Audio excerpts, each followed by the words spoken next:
The day Aiden Sterling offered to restore full executive power, he knelt on the plush navy carpet of the Oval Office. He stated with grim formality that he had acted under the late president's orders to guide the new administration, acknowledging that his regency had been an overreach of authority, a transgression for which he alone should pay the price. He implored Julian to show mercy to the Sterling family, requesting only that his own life be forfeit. Julian shot up from the resolute desk. He demanded to know who Aiden thought would handle the mountain of intelligence briefings if he left. He asked, his voice cracking, if Aiden was truly prepared to abandon the last remnant of the legacy his late father had entrusted to him. When the news of his father's and brother's deaths in the overseas conflict had arrived, it had shattered Julian. He had knelt before their flag-draped caskets in the Capitol Rotunda, a profound disbelief turning the world to gray noise. Two monumental figures gone. Dressed in a somber black suit, his grief was a raw, physical force that left him breathless, a desperate urge to follow them pulling at him. An aide had to grip his arm, a steadying pressure, whispering urgent reminders to remain composed, to step into the role that was now his. He was the last of the Donovan line, the designated successor. The expectant faces of the cabinet members, the joint chiefs, the congressional leaders, felt like the weight of a collapsing sky.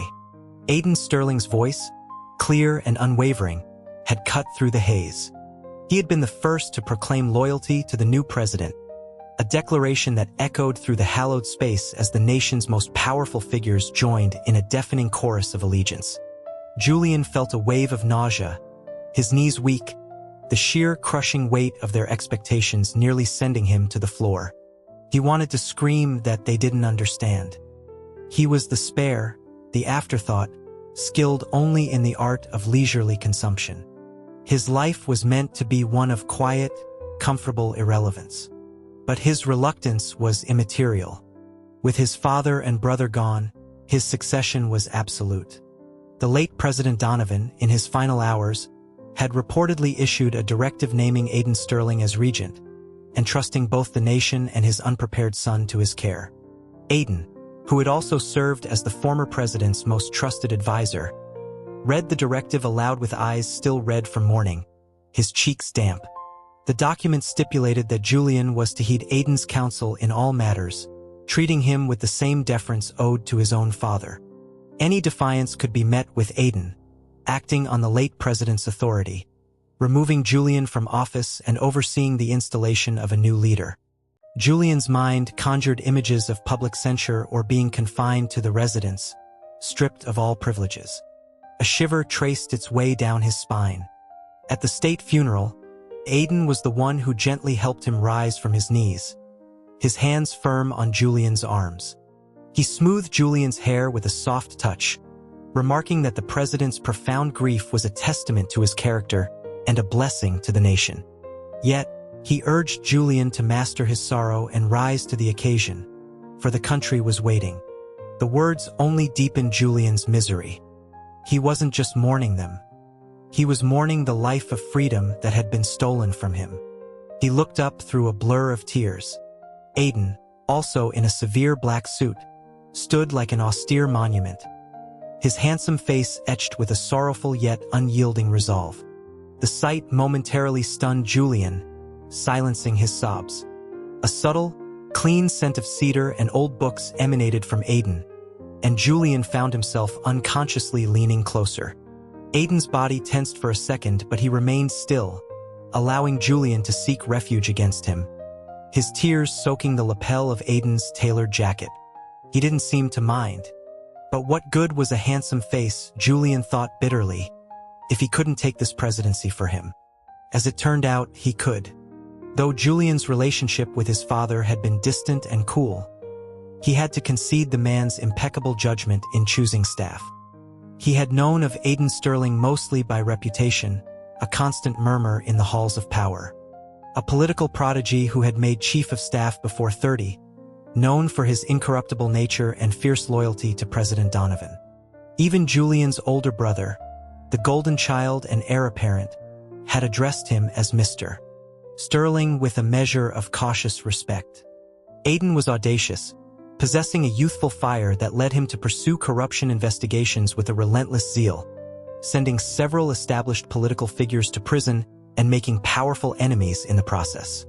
Whispers had circulated that his influence was unnatural, that he held some untoward sway over the president. But Aiden ignored the slander, carrying on with the single-mindedness of a zealot. Julian was more than satisfied with this capable and aesthetically pleasing regent. With Aiden by his side, even the most tedious intelligence briefings seemed less daunting. Whenever he felt overwhelmed, a bit of feigned helplessness was enough to have Aiden take over, resolving the most intricate crises with unnerving efficiency. Julian could simply glide. Against the advice of the entire cabinet, Julian formally delegated nearly all executive authority to Aiden, who was barely in his late 20s. He followed Aiden's directives almost without question. To see Aiden was to see the president. He even granted Aiden the privilege of remaining seated during cabinet meetings, an unprecedented honor. The political establishment was aghast, but Julian was deaf to their counsel. Someone so striking, he reasoned, couldn't possibly be a villain. Aiden's only flaw was his tendency to be fastidious, extending his oversight to Julian's personal habits. He once had the kitchen staff remove a second steak from Julian's dinner plate, explaining with solemn gravity that a head of state must embody discipline, even in his appetites. The admonishment drove Julian to sneak into the resident's kitchen late at night, where he was caught mid-bite with a thick, rare porterhouse. Aiden, his face a mask of disappointment, assigned him the task of copying by hand 100 pages of the Federalist Papers. When Julian tried to charm his way out of it, Aiden's brow furrowed. He tapped a heavy fountain pen sharply against the back of Julian's hand, twice. The sting brought tears to Julian's eyes, a red mark blooming on his skin. Aiden's voice was devoid of emotion as he stated that to know one's error and correct it is the greatest virtue. He reminded Julian that as the nation's leader, his actions set a precedent for all citizens, and that theft, even of a steak, was unbecoming. He invoked the late president's authority to discipline him, hoping Julian would learn from the incident. A bitter resentment flared in Julian. His father had always intended for his brother to succeed him, grooming him meticulously, publicly praising the brilliant leader he would become. Julian, son of a mother with no political connections who had passed away years ago, was academically unremarkable and largely ignored. Seeing his father was a rare event, and when it happened, it was usually a curt nod before the president turned his attention back to his elder son's political education. The tableau of paternal pride never included him. In the vast, lonely expanse of the White House, he was an orphan with a famous last name. The staff, ever perceptive of power dynamics, never mistreated him, but the best of everything was always reserved for his brother. He had dreamed of being appointed to some distant ambassadorship, a quiet post in a cold country where he could finally be free. Instead, a cruel twist of fate had placed him at the pinnacle of power, his dream of a life of leisure shattered. The unfairness of the burden, a responsibility he never sought, felt immense. Memories of his isolated childhood soured his thoughts. He, the president, was being scolded over a piece of meat. What leader in history had ever been so thoroughly managed by a subordinate? For the first time, he erupted at Aiden. He swept a stack of briefing folders from a nearby table, sending paper scattering across the floor.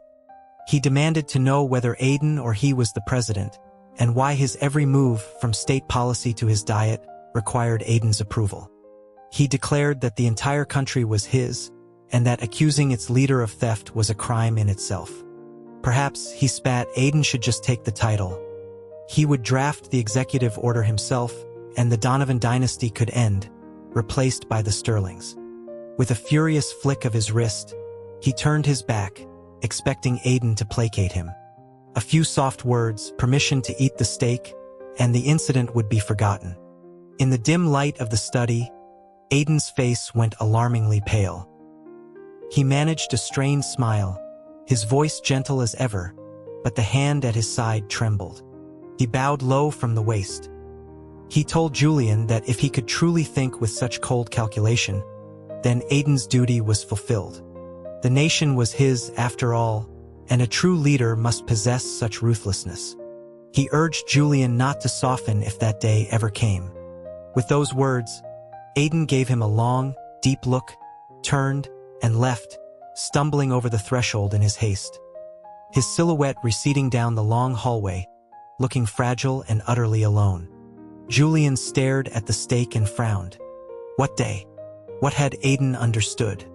He just wanted to eat in peace. The penchant of these political types for speaking in riddles was maddening. He rubbed his temples, felt like his brain was being forced to grow. The guilt over his outburst gnawed at him. Aiden had been his staunchest ally, his mentor and friend, cleaning up countless messes Julian had made. To lose his temper over a meal was childish. He remembered a time, long before his father's death, when he had been particularly wounded by his father's casual dismissal. Aiden, then a junior aide, had found him sulking in a secluded garden. He had slipped away from the president's retinue to press a warm, freshly baked chocolate chip cookie into Julian's hand, whispering that everyone has their own unique strengths and he shouldn't devalue himself. Aiden was younger then, his face still holding a trace of youthful softness beneath the serious demeanor, but his words had been a profound comfort. It was in that moment Julian knew Aiden was a good man who would never harm him. That was why he had trusted him with the country. The taste of that cookie was a memory he cherished, one he could never quite replicate. The more he thought about it, the worse he felt. Sleep was impossible. He summoned his Secret Service detail and dispatched them to Aiden's Georgetown residence with instructions to bring him back to the White House. He wanted to clear the air to apologize. Worried about the late hour, he sent a larger detail than usual, ordering them to ensure Aiden's safe passage. A misunderstanding between them couldn't be left to fester overnight. When Aiden was escorted in, a fine mist from the damp night air clung to his overcoat. The agents, their faces grim and their sidearms visible, created an atmosphere of intense security. Julian, wanting privacy for his apology, dismissed all household staff and posted the agents outside the door, leaving the two of them alone in the study. He stepped forward and began to help Aiden out of his heavy coat. Aiden flinched, bowing hastily, murmuring that he couldn't trouble the president. Julian waved it off, saying that for tonight, there was no rank between them. He told Aiden that since his presidency began, Aiden had borne every burden for him, and removing his coat was the least he could do. Aiden paused, his gaze fixed on Julian for a long moment before a small, relieved smile touched his lips. He acquiesced, allowing Julian to take the coat. An apology required sincerity, so Julian produced the handwritten pages of the Federalist Papers he had completed and laid them on the desk. Aiden picked them up, his long, elegant fingers turning the pages one by one. Julian found himself watching those hands, his throat suddenly dry. Aiden commented with a gentle smile that the president's penmanship was improving. Julian felt a flush of embarrassment. He had always had terrible handwriting, a fact that had never mattered until Aiden, horrified that official documents might be marred by it, had insisted on teaching him. Aiden had stood behind him, his body a warm presence, his hand covering Julian's to guide the pen through the strokes of a proper, presidential signature. Julian could still recall the cool touch of his skin, the scent of him. Aiden was the only person who had ever shown him such patient kindness. The thought made his face grow hot. He shook his head, trying to dispel the inappropriate feelings. This was his regent, his father's most trusted advisor. As he shifted awkwardly, his hand knocked against a precarious stack of documents on the corner of the desk, sending them cascading to the floor. Aiden knelt to help him gather them. Suddenly, he froze. Lying there was a classified memo from a senior cabinet member, a sprawling, multi-page indictment accusing Aiden of consolidating power, of creating a shadow presidency, and calling for his immediate removal and trial for treason. As Julian scrambled to hide it, he uncovered several more, all echoing the same sentiment. It was an organized political attack. Rage burned through him. He silently noted the names of the authors, planning to burn the SIAS documents and deal with the conspirators in the morning. The commotion brought the Secret Service agents bursting into the room. Seeing the scattered papers and the tense atmosphere, they immediately surrounded Aiden, hands on their weapons. Julian started to reprimand them, but his eyes met Aiden's. There was no fear in Aiden's expression, only a quiet, sad resignation, as if he had been expecting this all along. He asked softly if this was the reason for the late-night summons. Julian was speechless, his mind a complete blank. Before he could formulate a response, the agents, sensing their error, retreated back into the hall. It was an impossible situation to explain. He had spent hours copying out political theory. He hadn't had time to read the day's intelligence traffic and had no idea these memos existed. And he certainly hadn't intended for his security detail to burst in and corner Aiden like a trapped animal. Aiden slowly sank to his knees, pressing his forehead to the floor in a gesture of complete submission. He explained that he had only ever sought to fulfill the late president's wish to forge Julian into a capable leader. Now that Julian had demonstrated the will to act decisively, his own role was complete. He admitted that while his actions were sanctioned, they were an overreach, and he had frequently offended the president. For that, he knew he deserved death. He crawled forward on his knees and clutched the hem of Julian's trousers, begging him to spare the Sterling family. He added that there was one last piece of advice he had to offer. He knew the president had a good heart, but the nation was still recovering from years of costly foreign wars. The people were suffering. Now was the time for diplomacy, for peace. The words hammered at Julian. He was aware of the whispers, the talk of him being an ineffectual puppet, a weak president manipulated by his regent. He had seen memos like these before and had always dismissed them. He knew his own limitations. Without Aiden, his presidency would have already collapsed. From the day of that first chocolate chip cookie, he knew Aiden would never betray him. The man had only ever worked for the good of the country, and for that he was being slandered. If Aiden truly wanted the presidency, Julian would have given it to him. His silence was misinterpreted. Aiden closed his eyes in anguish. He murmured that he had studied history, and that powerful regents never met good ends. But the late president had entrusted Julian to him, and he could not refuse. He had always known how it would end. He told Julian that when the security detail arrived at his home, he knew the day had come. He pulled a thick, bound dossier from inside his jacket. He said the political landscape was treacherous, and he had prepared this report to help Julian navigate it. Then, looking up at Julian one last time, he bowed his head again and asked that the president grant him death by military tribunal. His only request was that a single member of his family be allowed to live on. Julian took the dossier. It was dense, meticulously compiled, the product of countless hours of work. It was a roadmap for Julian's success, written by a man who fully expected to be executed for his loyalty. So this is what Aiden thought of him, that he was a cruel, ungrateful tyrant, and that his loyalty was entirely to Julian's father. If not for the late president's directive, would Aiden have ever bothered with him? If his father and brother had lived, would Aiden have served his brother with this same fierce, self-sacrificing devotion? A sharp pain, like a needle to the heart, pierced through Julian.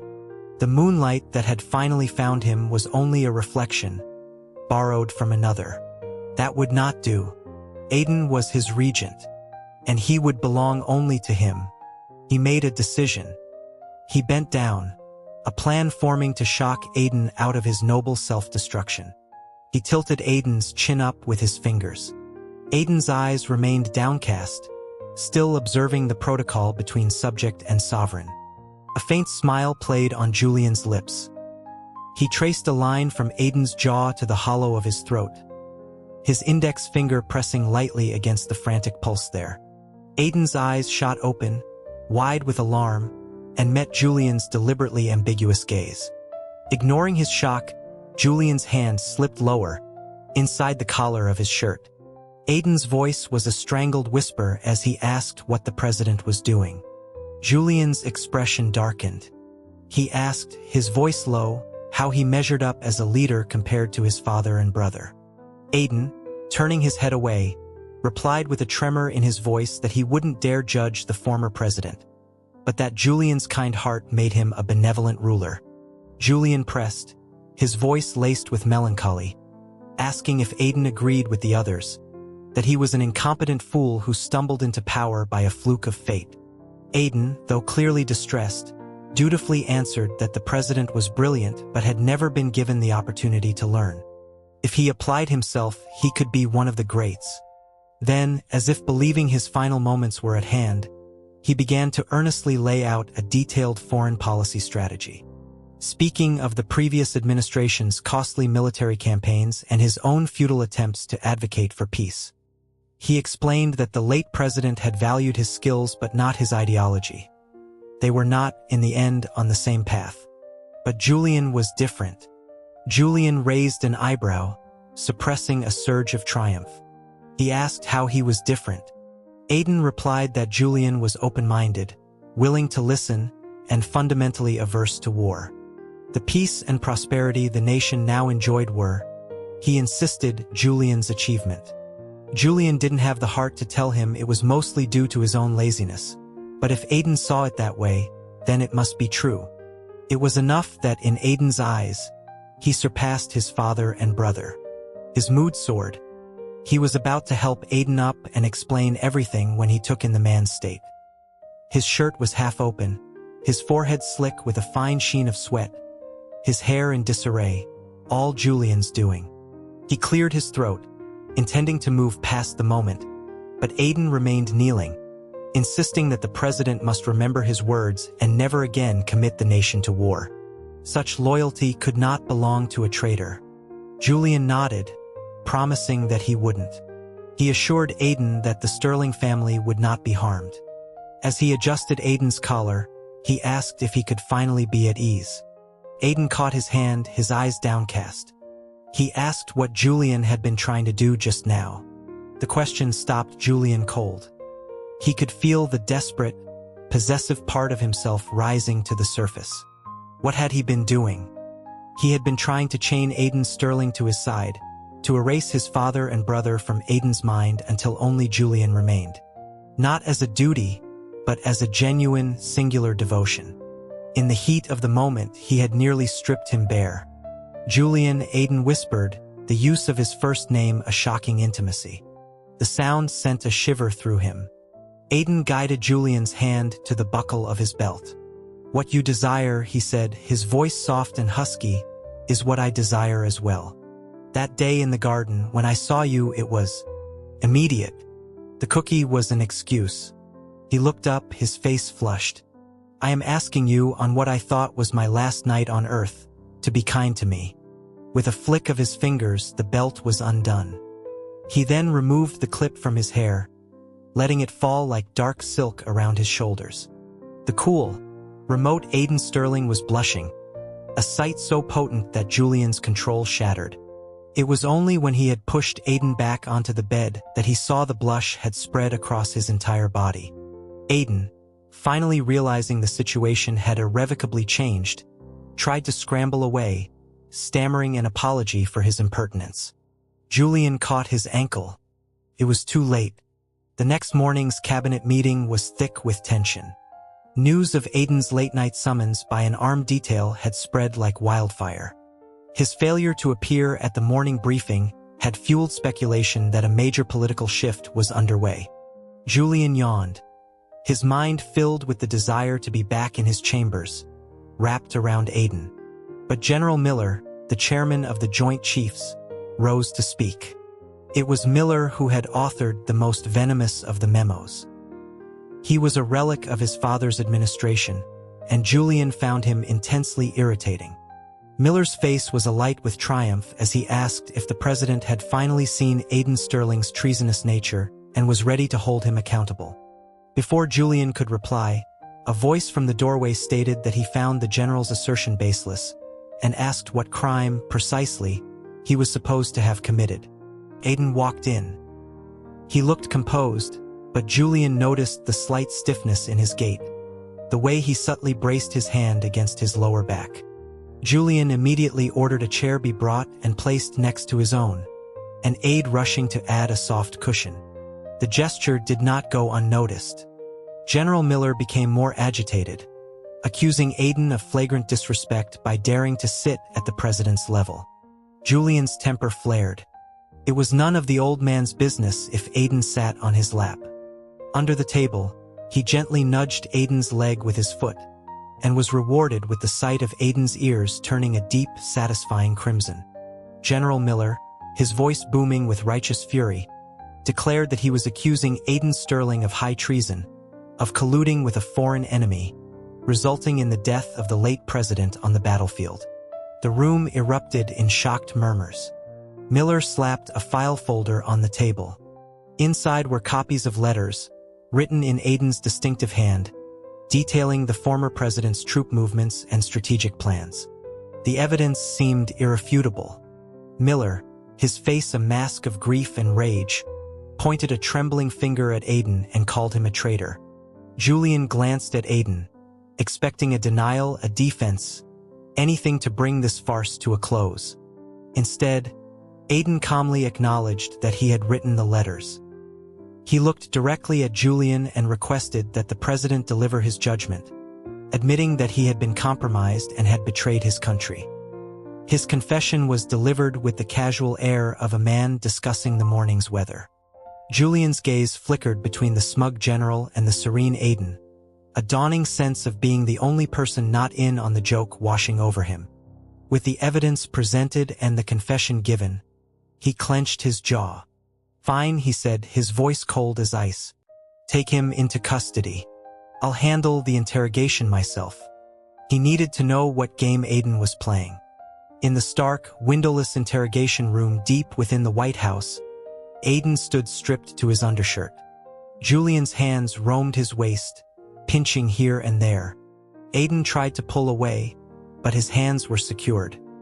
He turned his head aside, pleading for Julian to stop. Julian picked up a heavy-looking report binder from the table and tapped it against Aiden's side. "Stop what?" he asked mildly. "You're a national security threat. I'm just conducting a search." The cool plastic against his skin made Aiden flinch. Julian sighed. He told Aiden he wanted the truth, and if he didn't get it, he would be forced to let the professionals handle it. Aiden's voice was muffled as he insisted he would never harm Julian, and that accepting the blame was the most advantageous outcome for his presidency. He urged Julian to proceed. Before he could finish, Julian lunged forward, silencing him with a bruising kiss. The taste of blood filled his mouth. He had bitten Aiden's lip. "But I don't want what's advantageous," Julian growled against his mouth. "I want you." Aiden wouldn't talk, but General Miller was another matter. A few veiled threats against his bloated defense contracts were all it took. The truth came spilling out. His father, fearing Julian was too weak to rule and that Aiden might one day stage a coup, had orchestrated the entire plot on his deathbed. He had forced Aiden to write the incriminating letters and entrusted them to Miller, to be released once Julian had found his footing as president. It was designed to give Julian a legitimate reason to eliminate his most powerful potential rival, solidifying his own authority while also providing a convenient scapegoat for the military disaster that had claimed the president's life. His father had calculated everything, except for one variable: that his son would fall in love with Aiden Sterling. Julian cursed his father's memory. The old man couldn't even die without laying one last trap for him. A wave of protectiveness washed over him. Aiden, knowing it was a setup, had walked right into it, all for him. If Julian had been a man like his father, Aiden would be facing a firing squad. All that brilliance, all that devotion, thrown away without a thought for himself. He decided Aiden needed to be taught a lesson about self-preservation. Later, as Aiden drifted in a state of exhausted bliss, Julian asked the question that had been weighing on him. He asked if his father had meant so much to him that he would be willing to sacrifice everything on his command.